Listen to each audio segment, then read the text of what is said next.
doesn't really need that much of an introduction. His reputation is always preceding him wherever he goes. He is a courageous defender of the rights and freedoms of his fellow Albertans.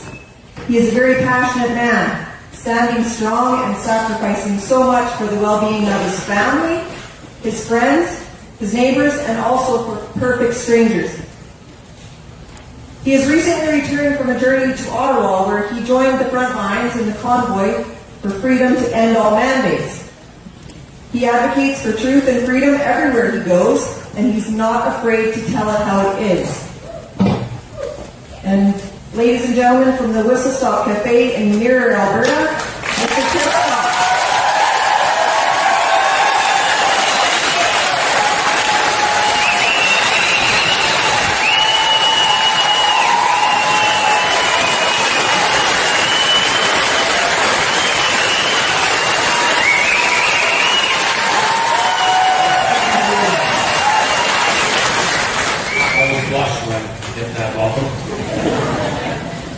Well, as usual, I haven't prepared anything to speak to you about today. There's a reason for that. Over this last couple of years, I've been paying very close attention to people who are in leadership positions, politicians in particular, and watching how they act and what they do. And I've been paying attention because these folks, we've all had an issue with the politicians not hearing their voices and either bringing them into caucus or speaking about them at all. And one thing I noticed very early on, specifically after reading about what Premier Kenny's staff looks like, these politicians spend hundreds of thousands of dollars a year on staff to write their speeches for them. And the reason they do that is because when they speak to you, they're not telling you, they're not speaking from the heart and telling you what is right or what they believe to be right. They're not offering you a solution or a path to attain prosperity as they should be as leaders of their province or their country. They're telling you what you want to hear because they want you to vote for them. So they pay people hundreds of thousands of dollars to do all sorts of market research. And then they pay a statistician. Then they pay an economist. Not that guy. Then they pay a speechwriter or two or three to build a speech that gets an emotional response from you because they're telling you what you want to hear in order to check that box next to their name come election day. So I don't do that. Sometimes it bites me in the ass because I just don't know what I'm going to talk about. But generally it works out okay because they always put me behind people who are much smarter than I, and then I listen to what they say and it gets me thinking. So, the one thing that Dr. Moser said today, he was talking about freedom of speech. And I want to just take a moment to emphasize how important that is in our country. In this country we call Canada, and in this province of Alberta, freedom of speech and our right to protest and peacefully assemble are the only weapons we have against tyrannical government. That's it. We do not have an RCMP that swears an oath to the people. We do not have a military that is charged to protect the people from government. We cannot lawfully form a well-armed militia to protect us from tyrannical government. What we have is our voices because Canadians are polite. Albertans are polite. When we have a problem, we talk about it, right? That's what we're supposed to do. If we have a problem with federal vaccine mandates, we're supposed to go to Parliament and talk about it, right?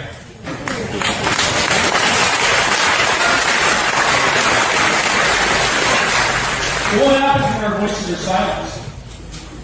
I just ran into a friend today, and she spent some time in jail. She's got some crazy conditions. She can't speak against COVID or the COVID mandates. She can't protest. She can't use her voice. The government has taken away the only weapon that she has to fight back against the tyrannical government. We don't want to use violence in this country or in this province. Our voices are sufficient. They always have been. And take a moment to look around this room. For those of you sitting in the front, look behind you. This room is packed with people who want change. How many people in here, in this room, are here because they want to use their voices to make change in this province?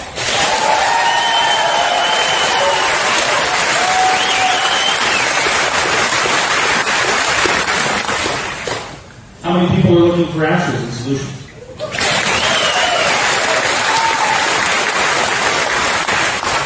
Now, you should find that response very encouraging and motivating. Because the messaging that you are going to see and have been seeing over the last few weeks is, if you don't do this, you will end up with Rachel Notley. How many people in this room want Rachel Notley back as Supreme Court? Not even one? I believe it. You're being lied to. You're being told that your voice doesn't matter, that you can't win. Just like when Sergeant Holiday sat beside me when I opened my restaurant and he said, "Chris, you need to close your restaurant because you can't win against these guys. Your voice will be ineffective. They won't hear you." Lied to. We're being lied to. We're being told, if we don't support Jason Kenney and the UCP, we're going to get an NDP government. That is a bold-faced lie. At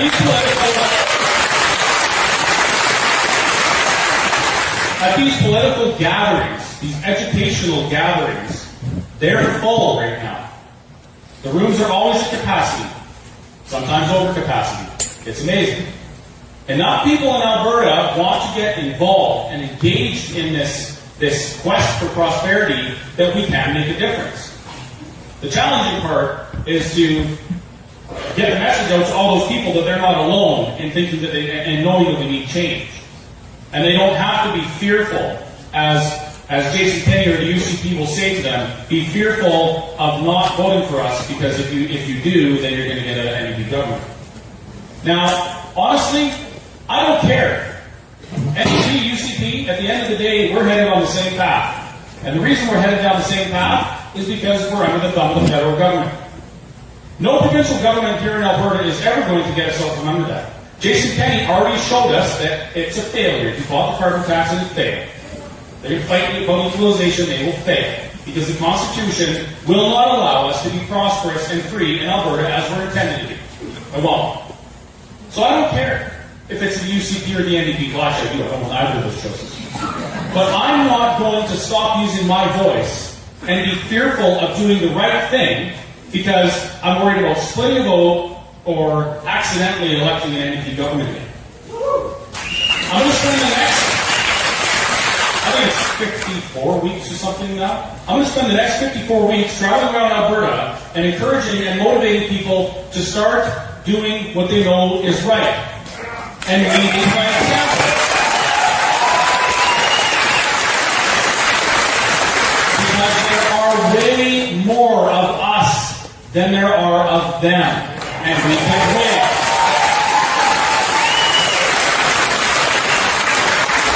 I've been calling it option 3 this whole time. It's really actually option number 1, because it is the number 1 option for you, your families, your friends and neighbors, your children, and your children's children going forward.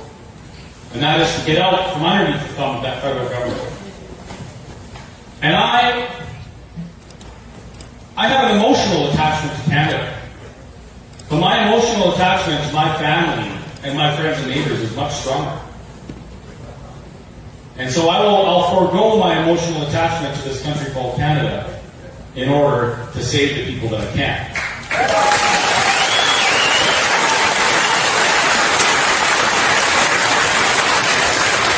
So the federal government, they want us to own nothing and be happy, correct? We've heard it, we've seen it, it's in print. They don't even hide it anymore. Those agendas, 2021 and 2030 or whatever the crap they are, they're not even hiding them anymore. They brag about them. People campaign on the idea of taking things from people and giving it to others. It's not a conspiracy, it's not a secret. Our Liberal and NDP governments on a federal level, they recently decided they're going to work together to punish us into submission, to save us from ourselves. Has anybody here read the NDP manifesto? What? Take some time out of your day and read that thing. It looks and reads like it could have been written by Karl Marx.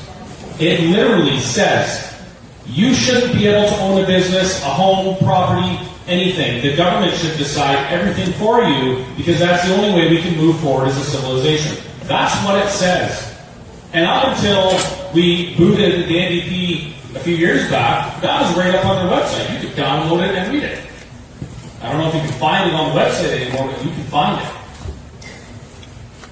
That's our federal government right now. That's who is governing us in Canada.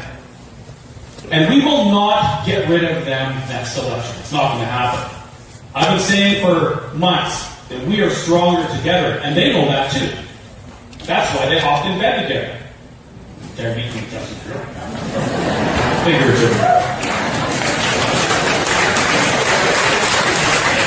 So knowing what they want for us and where they're planning on taking us, what do we do? How about we stand up and assert our independence? How's that sound?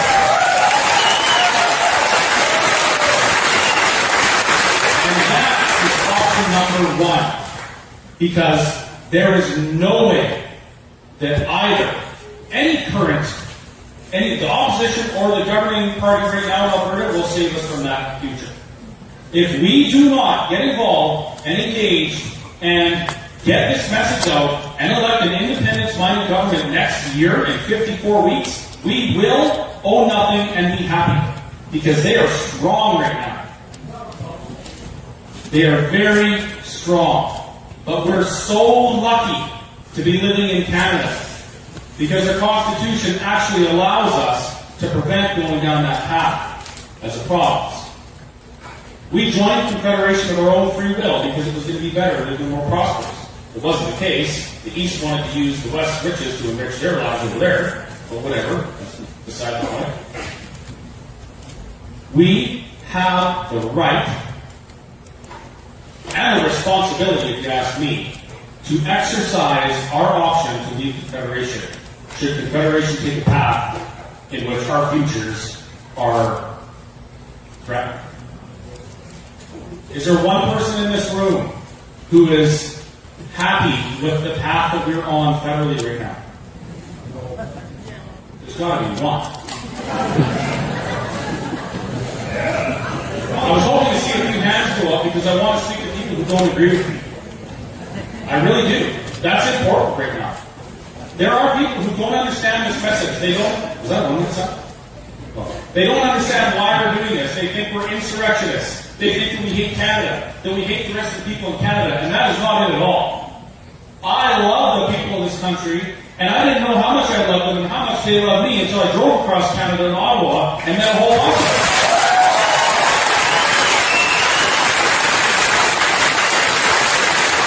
The people of this country are amazing. We are resilient, and believe it or not, we are fighters. But we don't fight until we really, really have to. But when we do, we are vicious and we're effective. Figuratively.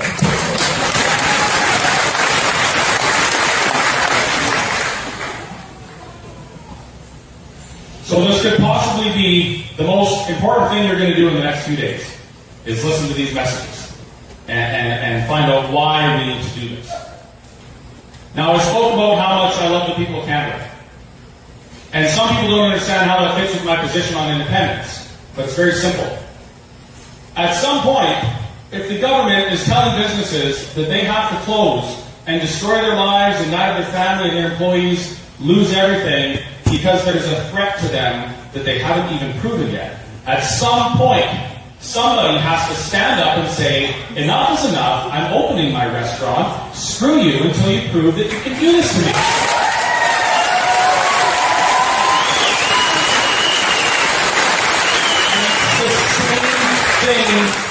In Canada as a province. It is time that a province stood up and led by example to show the rest of the folks in Canada, no, you do not have to go down this path. This is how you do it.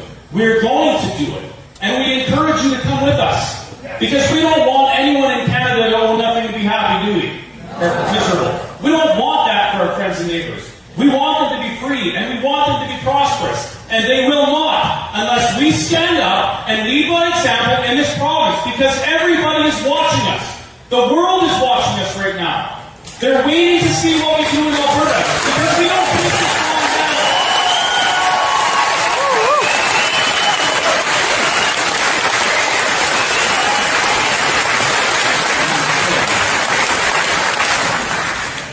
we don't take this line down.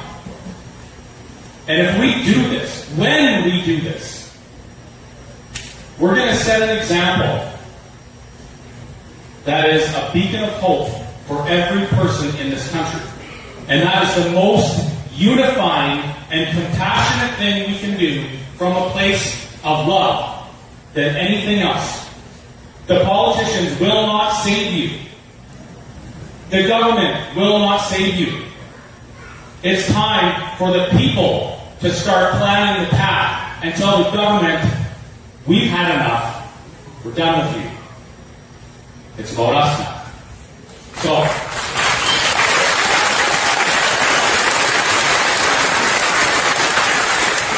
with that said, if you haven't got your membership yet, please do so. Don't leave this building without getting a membership. For two reasons.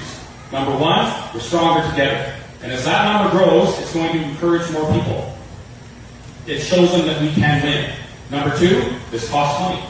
And we have to pay for it. So there is that. But anyway, thank you very much for having me here. Thank you for such a wonderful welcome. And as some last words, I'd like to say, my time is up.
The old guy gets to sit in the middle. First of all, I'd like to thank you for your very good penmanship.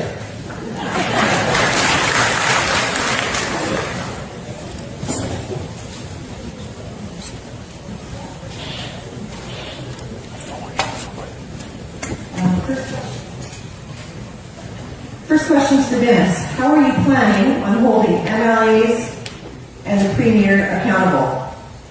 Yeah, that's an excellent question. One of the things I'd like to encourage you all to do, if you haven't done it yet, is have a look at the website. This is parenthetic, but the complete rationale for and merits of independence are there as well. But as well, the policy and governance document that we recommended is on that website, as well as the bylaws that we are recommending. And why this is important is because what we did when we created those, we spent many thousands of hours putting it together. We ran it through constitutional lawyers as well. And it takes the best of all of the various parties, and it has that material there. But here's the difference with respect to the bylaws. The bylaws are far more robust than what has ever been posted before. There are no bylaws in any province that I am aware of, even in the U.S., that will hold elected officials as well as appointed bureaucrats to account like these bylaws will do. Similarly, in the governance section of the policy and governance document, the governance section is what would a new constitutional republic government look like? Similarly, in that section of the document also is very robust recall processes to, again, keep elected officials accountable, unlike anything that exists in any other jurisdiction that we are aware of. You know, it's often said that the the politicians are supposed to work for the people. But it seems like they've only been working for themselves in many instances. And that will absolutely stop. So that's the answer, the long-winded answer to the question. Next question is for Tanner. What would be the hurdles for a sovereign Alberta to trade with the international communities? Is Alberta being landlocked a concern? Also an excellent question. Dr. Notary and the rest of the board and myself talk about this often. At present, we're policy law right now in Canada. We can't get our oil to proper markets. Now, in fact, the vast majority, 98%, give or take a percent or two, of our oil is already shipped south of the border. It does not go to ports to then be exported to international communities. It goes to the Gulf. The Gulf then refines our oil because it's heavy usually, and then they do what they want with it. So with regards to oil and so on, there is no concern an independent Alberta would have difficulty in shipping it. On the contrary, at present, as I said, we're policy law. We can't construct the necessary pipelines required to ship our oil at the capacity that we should be at present. The reason for this, of course, is because of invasive and intrusive and unjust bills like Bill C-69, for example. And so, when independent from Canada, all of those regulations and bills will be abolished. And finally, for the first time in a long time, perhaps ever, we'll be able to ship our oil properly. Now, with regards to other goods, the same holds true. The vast majority, 90+% of our goods are shipped south of the border, which, when independent of Canada, will be free from Ottawa's restrictions and tariffs and all of these laws that make it so it's difficult to trade. Lastly, suppose that we wanted to ship something to ports. Of course, we don't have a port in Alberta. And suppose that Canada was grumpy that we gained our independence, and they said, no, you can't truck your goods and services to the ports. Our reply would be, in my opinion, very simple. We would say, fine. We know that Vancouver has one of the largest ports in the world, and we know that a vast majority of Canadian goods come from the Vancouver port. And until you let us ship our goods to that port, we will not let you truck yours to Alberta.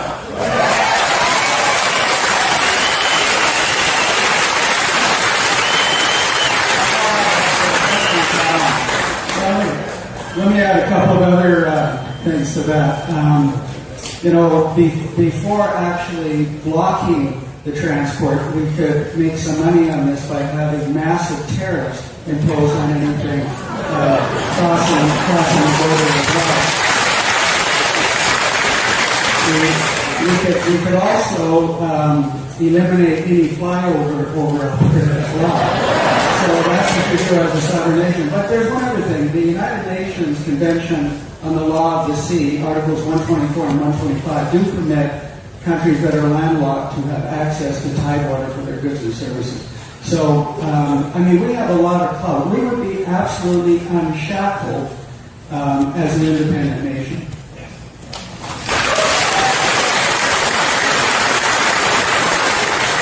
Next question is for Chris.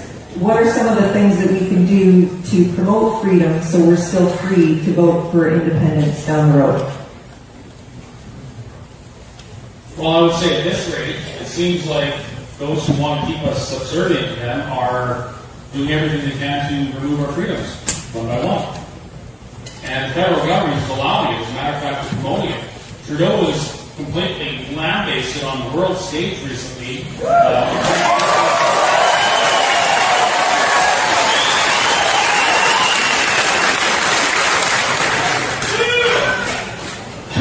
I watched it, and I was literally cheering those people. So the point is, the world recognizes that there are some very serious human rights violations going on, loss of freedoms, things of that sort, at the hands of people like Justice Trudeau. So, there's the whole, what can you do to be free? Well, you're already free. You were born free. You didn't. Nobody gave it to you. The government doesn't give it to you. Your neighbor doesn't give it to you. You were born that way. And these documents that we have in this country and this province that outline them are merely acknowledging that they exist. Because if you remember what the Charter of Rights and Freedom says, it says under the supremacy of God, a rule of law. Well, our rights and freedoms were given to us by God, no matter who your God is. That's what it is. Now, let's come to the disclaimer. If you choose to go down this path, you might be jailed. You could be beaten in the streets of pepper sprayed or trampled by a horse. Just ask my friend there. She knows. You can be civilly disobedient and exercise your rights and freedoms. When you do that before it's around the government, though, there are consequences often. And until enough people get involved and they're affected, and you can help be that change you want to create, there might be some pain and suffering and some bruises and some scrapes along the way. So that's really the best thing I can say is just be free. And pursue a path, not out of fear, but because it's the right thing to do so that you can continue to be free and so will your children.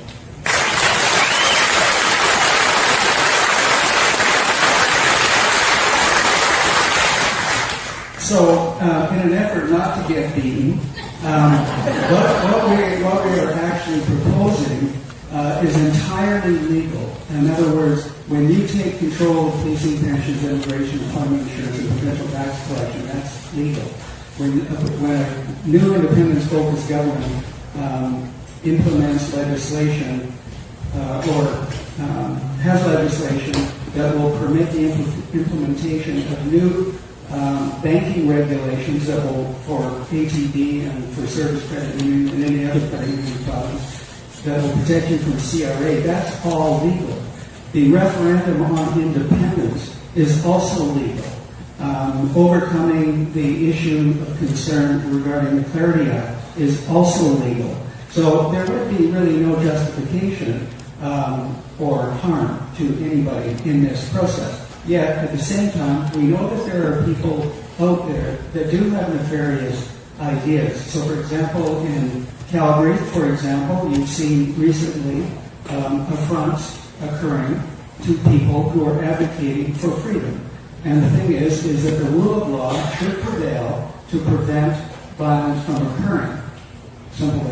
That's as simple as I can say it. Go ahead, Chris. I have something to add, Henry Robbins. So one of the major problems we're facing right now is that those who we think are there to protect us, and don't get me wrong, at times they do, they swear an oath to the crown that the crown's interests, both our civilian and our military, do that. So one thing that you could do to ensure that your rights and freedoms are never removed again, unless it's extremely justified, is whatever government you're supporting or party you're supporting, they should advocate so that those in authority swear an oath to the people to always uphold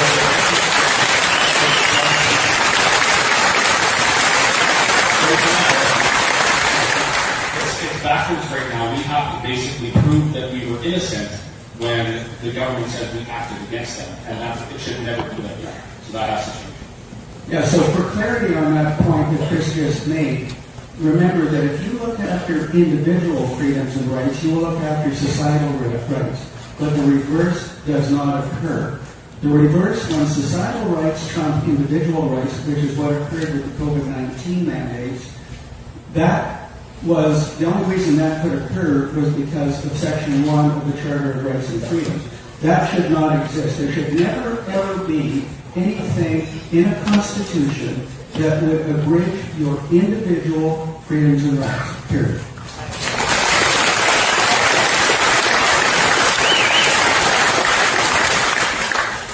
If we did what you were suggesting, why would investment come to Alberta instead of going to places like Texas? That's a great question, and I love that question. Alberta was considered to be the Texas of the North, right? In the late 70s, many of you will remember this, but Alberta was becoming the center of economic power in Canada. All the major banks were moving their head office to Calgary, and one did, CIBC.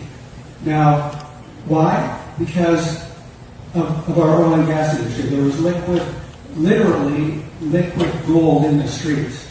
And Alberta was absolutely booming. And of course that collided with the Quebec secessionist movement, which is what culminated with the national energy policy, which basically prevented Alberta from ever again becoming the center of economic power, and it bought Quebec's loyalty to Canada with Alberta as well.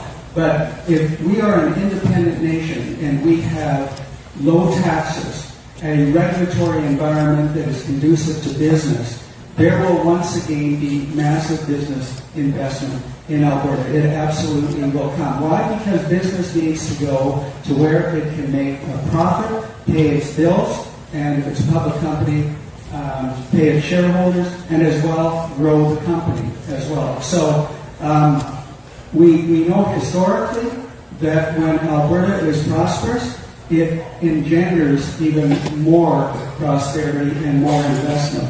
And that's the rationale. Why wouldn't they come here if you've got low taxation and a favorable regulatory environment, and it becomes the best place in the world to live, work, raise a family, and start a business?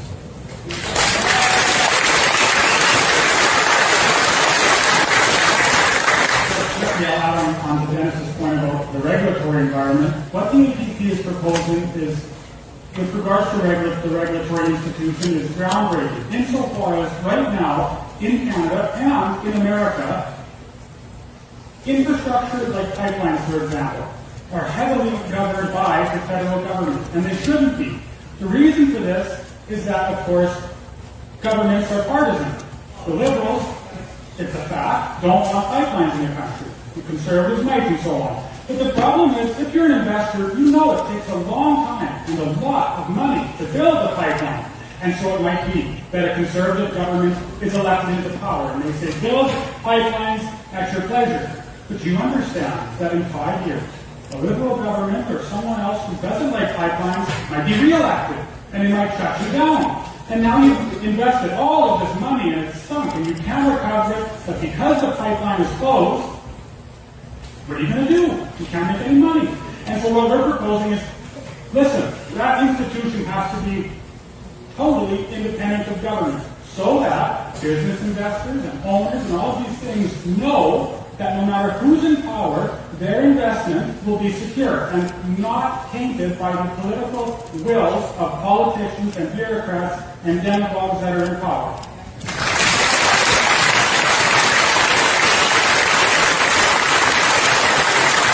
And here's how we'll ensure that that happens, because it will be baked into the Alberta Constitution.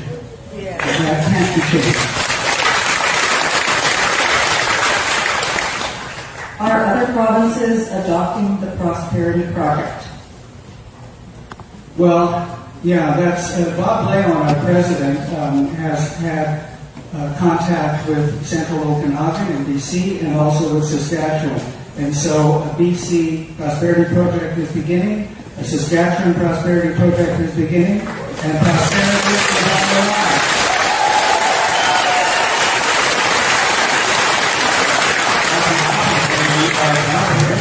That's it, Chris. Isn't he a great guy? I love this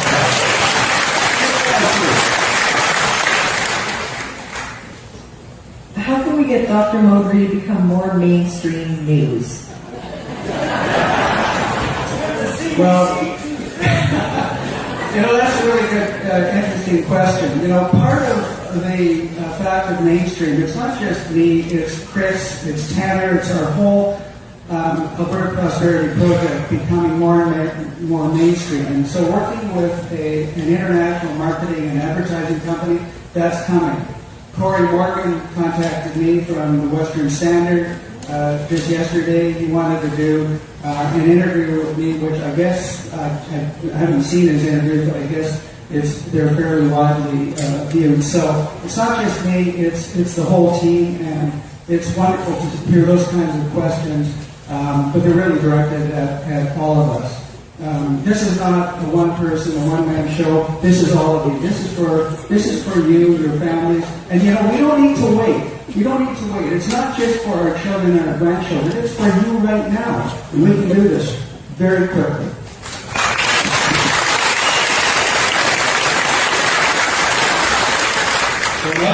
Another way to make mainstream news is making a big impact.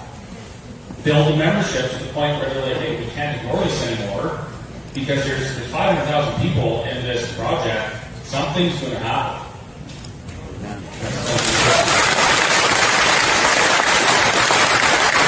Well, there's some people that are going to be going to the train station.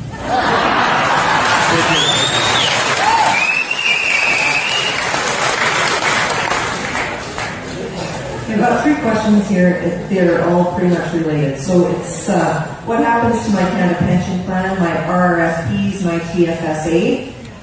If I've got investments that have future due dates, should I take them out now? Is there a timeline? That's a long one, so I might just answer briefly. First, I want to mention that we are in the process of drafting a substantial quantity of papers regarding economic issues and environment issues and so on that will be posted on our website with more cohesive answers and the rationale for these answers. But the common denominator in that question is on pensions. Let me talk about pensions. We tend to think, specifically with regards to CPP, that when we pay into it, the federal government takes that money and they stockpile it in a massive warehouse. But they don't. Surprisingly, the government's not very physically responsible. In reality, the way that the Canadian pension plan works is you pay into it, and then the government basically takes that money and immediately pays it out. It's a pay-as-you-go system. So, what they bring in for the year, they tend to give out almost all of it to those who are receiving pension. Now, at present, of course, Alberta pays, like most other things, more than what we receive. The most recent data that's available is from 2017. It's notoriously difficult to find. And the Fraser Institute completed an analysis on the Canadian pension plan. And they discovered that after all is said and done, Albertans were paying $3 billion more into the pension annually than what we were receiving. That makes sense. $3 billion more was flowing out of our province, or $2.9 billion, than what was flowing back in to the pensions. And so, immediately, we already recognize that because the pension plan is a pay-as-you-go system, can Alberta sustain the CPP, called the APP, right? Absolutely, yes, of course, we have the money for it. Not only so, you must also recognize how much we pay in taxes. Even just the physical transfer system, with equalization and the Canadian health transfer and the Canadian social transfer. Each year, just with those programs alone, some $6 billion flows out of Alberta to be used for other provinces' services. So all of this money, when independence, would be retained. Would you lose your pension? Absolutely not. In fact, the Fraser Institute said if Alberta was to form its own pension plan, the contribution rate could be as low as 5.85% to receive the same benefits that we do now, compared to the 10.2% or so that we pay. And for the rest, I guess I will answer a couple more, but the other ones, we'll put them on the website and you can look up very, very soon. Yeah, so let me answer that. It wouldn't matter if you were living, because I understand the question. You have to be concerned what happens with your pension and securities and that sort of thing. So, it wouldn't matter if you're living in South America or France or anywhere.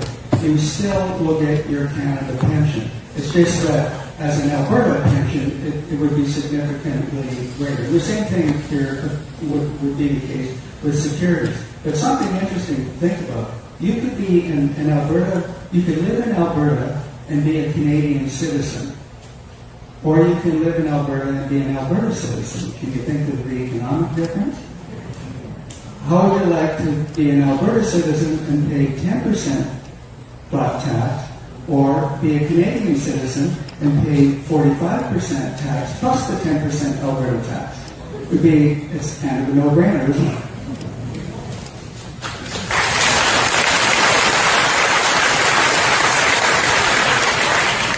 So I still have quite a few questions here, and if they're not all answered, we do put them onto our website. So the question and answer tab, they'll be there. And I've got about 3 more I can ask. How do we get the First Nations on board? It seems chiefs and council are doing the same, doing to the group of citizens exactly what the federal provincial leaders are doing to all of us. Yeah, I'll take that one on. So let's look at it from this perspective. For one thing, we can never become an independent nation without First Nations being on board. So the intention is in forming a new government, they will be partners at the table, equal partners at the table as we embark on this new nation of Alberta. Now, how do we get First Nations on board? On our board, on the board of the Alberta Prosperity Society, which the Alberta Prosperity Society is the legal entity that governs the Alberta Prosperity Project. But on our board, on the Alberta Prosperity Society board, we have a gentleman by the name of Lawrence Cordero. And Lawrence is First Nations. He's run $100 million business. And we also have on our board a constitutional and litigation lawyer by the name of Jeff Watt, who's worked with First Nations and the Métis for 30 years. And the two of them are convinced that they will be able to, with APP, convince 90 to 95% of the First Nations and Métis people to support independence.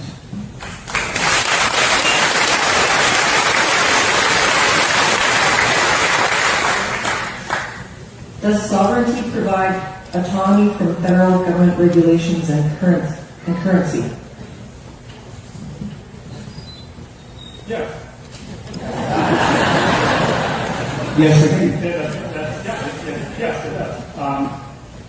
There's nothing more to say about it. We wouldn't be subject to Canada's tariff, or to the current tariffs we have to struggle under now. We wouldn't be subject to the regulation and restriction, like I was mentioning before, with regards to the regulatory environment. So yes. Yeah, just to add to that, there's one other point to make, is that, Alberta as a sovereign constitutional republic maintains ties with the Commonwealth as well. That helps with trade relations, which I think is really quite an important thing. It's just that we don't function under any control of the monarchy as well. So we're completely independent. There are 54 Commonwealth countries, and 34 of them right now are constitutional republics. We will become number 35.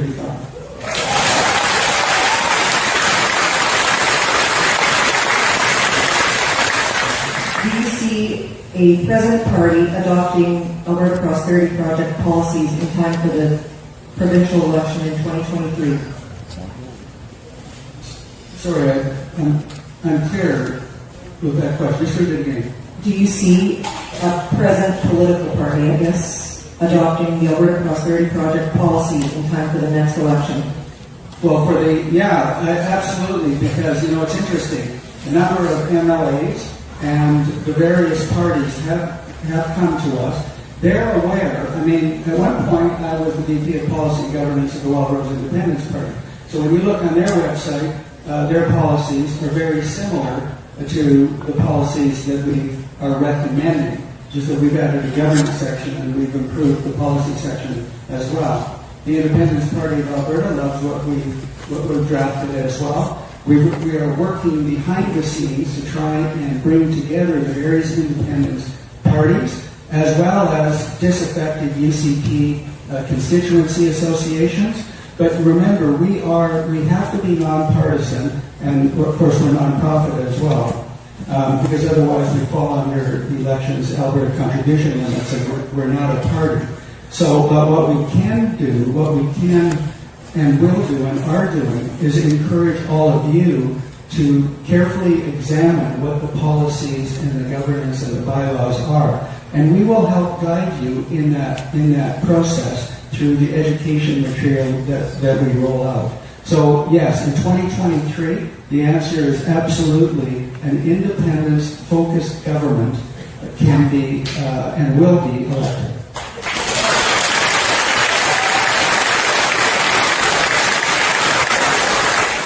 The last 2 questions, one of them is for me and one of them is for you, all of you. What is a chapter and how do we start one? So Dennis just kind of touched on that in his presentation. What we're wanting to have is 500,000 plus members in order to be strong enough to force a referendum on independence. How we're doing that? We're starting chapters, groups of people in every community in Alberta, doesn't matter where. And we provide you with all of the material, all of the information on our website, rack cards, membership forms, support, the referendum sheets, training online. We'll come to your community, it'll be a great time. And that's how we're going to build our membership. That's how we're going to grow our project to over 500,000 members. And that's how we're going to take back our province.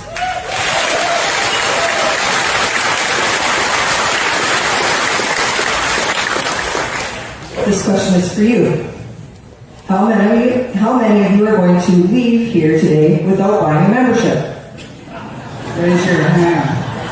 Yeah, sniper in the back.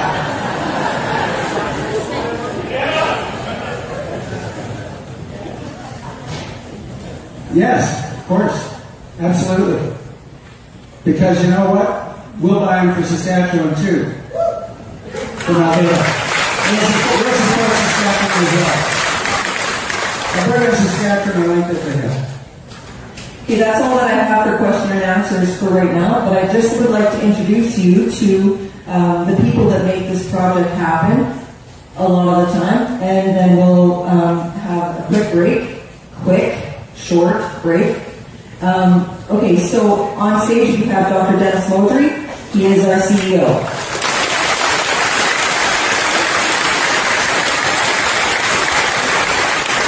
We also have Cameron Day. He is our VP of Economics.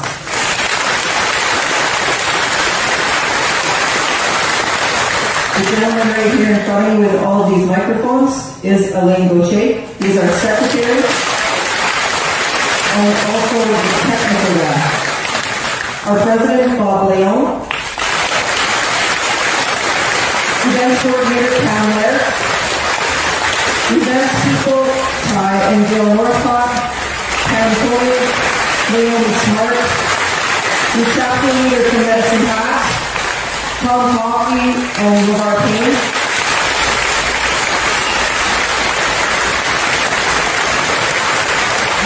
We have the chapter leader here from High River as well. Her name is Rhonda Wilson. And the Brooks kids are here somewhere too, but I don't know. So I'm sure. These are the people that make this thing happen. The orphan, we would be over. And also we have Walter as well. Walter is always sitting at the back table making sure that the cameras are always working and the sound is on. He's the VP of Communications. Okay, so enjoy a coffee, have a great buy membership, come and talk to me about starting a chapter. We'll be back in about 20 minutes.